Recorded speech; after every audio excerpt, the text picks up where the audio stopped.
महाराणा प्रताप, उनका नाम इतिहास में वीरता, शौर्य, त्याग, पराक्रम और दृढ़ संकल्प के लिए अमर है।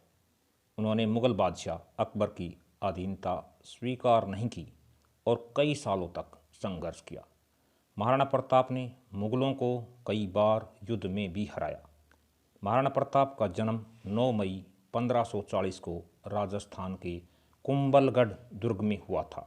उनके पिता महाराजा उदय सिंह और माता रानी जीवत कंवर थी। वे राणा सांगा के पौत्र थे। महाराणा प्रताप को बचपन में सभी की का नाम लेकर पुकारा करते थे। महाराणा प्रताप का राज्याभिषेक गोगुंदा में हुआ था। महाराणा उदय सिंह की मृत्यु के बाद राजपूत सरदारों ने मिलकर 1 मार्च 1576 को महाराणा प्रताप को मेवाड़ की गद्दी पर बैठाया। उनके राज्य की राजधानी उदयपुर थी। 1568 से 1597 ईस्वी तक उन्होंने शासन किया। उदयपुर पर यवन, तुर्क आसानी से आक्रमण कर सकते हैं, ऐसा विचार कर तथा सामंतों की सलाह से महाराणा प्रताप ने कुंभलगढ़ और गोगुंदा के पहाड़ी इलाके को अपना केंद्र बनाया। महाराणा प्रताप उदयपुर मेवाड़ में सिसोदिया राजवंश के राजा थे। उनके कुल देवता एकलिंग महादेव हैं। मेवाड़ के राणाओं के आराध्य देव एकलिंग महादेव का मेवाड़ के इतिहास में बहुत महत्व है। एकलिंग महादेव का मंदिर उदयपुर में स्थित है। मेवाड़ के संस्थापक बप्पा रावल ने 8वीं शताब्दी में इस मंदिर का निर्माण करवाया और एकलिंग महादेव की मूर्ति की प्रतिस्थापना की थी। जिस समय महाराणा प्रताप ने मेवाड़ की गद्दी संभाली, उस समय राजपूताना साम्राज्य बेहद नाजुक दौर से गुजर रहा था। बादशाह अकबर की क्रूरता के आगे कई राजपूत नरेशों ने अपने सर झुका लिए थे। कई वीर प्रतापी राज्यवंशों के उत्तराधिकारियों ने अपनी कुल मर्यादा का सम्मान भुलाकर मुगलिया वंश से वैवाहिक संबंध स्थापित कर लिए थे।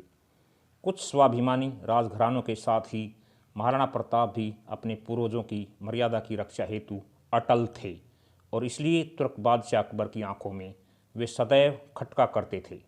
महाराणा प्रताप जिस घोड़े पर बैठते थे, वह घोड़ा दुनिया के सर्वश्रेष्ठ घोड़ों में से एक था।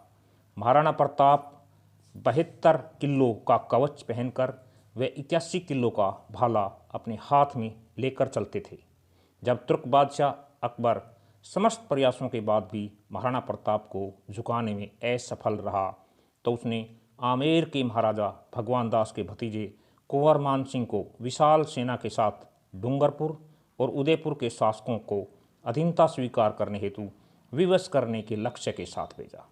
मान सिंह की सेना के समक्ष डूंगरपुर राज्य अधिक प्रतिरोध नहीं कर सका। इसके बाद कुंवर मान सिंह महाराणा प्रताप को समझाने हेतु उदयपुर पहुँचे। मान ने उन्हें यह अकबर की अधीनता स्वीकार करने की सलाह दी, लेकिन महाराणा प्रताप ने दृढ़तापूर्वक अपनी स्वाधीनता बनाए रखने की घोषणा की और युद्ध में सामना करने की घोषणा भी कर दी। मान सिंह के उदयपुर से खाली हाथ आ जाने को अकबर ने करारी हार के रूप में लिया और अपनी विशाल मुगलिया सेना को मान सिंह और आसफ खान के नेतृत्व में मेवाड़ पर आक्रमण करने के लिए भेज दिया। आखिरकार 30 मई 1576 सुबह में हल्दी घाटी के मैदान में विशाल मुगलिया सेना और रणबांकुरी मेवाड़ी सेना के बीच भयंकर युद्ध छिड़ गया। मुगलों की विशाल सेना टिड्डी दल की तरह मेवाड़ भूमि की ओर उमड़ पड़ी। उसमें मुगल, राजपूत और पठान योद्धाओं के साथ जबरदस्त तोपखाना भी था। अकबर के प्रसिद्ध सेनापति महावत खान, आसफ खान, महाराजा मान सिंह व खुद शहजादा सलीम भी उस मुगल वाहिनी का संचालन कर रहे थे, जिसकी संख्या इतिहासकार 80,000 से 1 लाख तक बताते हैं। इस युद्ध में महाराणा प्रताप ने अभूतपूर्व वीरता और साहस से मुगल सेना के दांत खट्टे कर दिए और अकबर के सैकड़ों सैनिकों को मौत के घाट उतार दिया। विकट परिस्थिति देखकर वो मैदान से निकल गए। इस युद्ध में महाराणा प्रताप का प्रिय घोड़ा चेतक घायल हो गया था और रास्ते में एक पहाड़ी नाला लांघने के बाद चेतक जमीन पर गिर गया और अपने प्राण त्याग दिए। इसके बाद मुगलों ने कई बार महाराणा को चुनौती दी, लेकिन हर बार मुगलों को मुंह की खानी पड़ी। आखिरकार युद्ध और शिकार के दौरान लगी चोटों के कारण 19 जनवरी 1597 को महाराणा प्रताप की मृत्यु हो गई।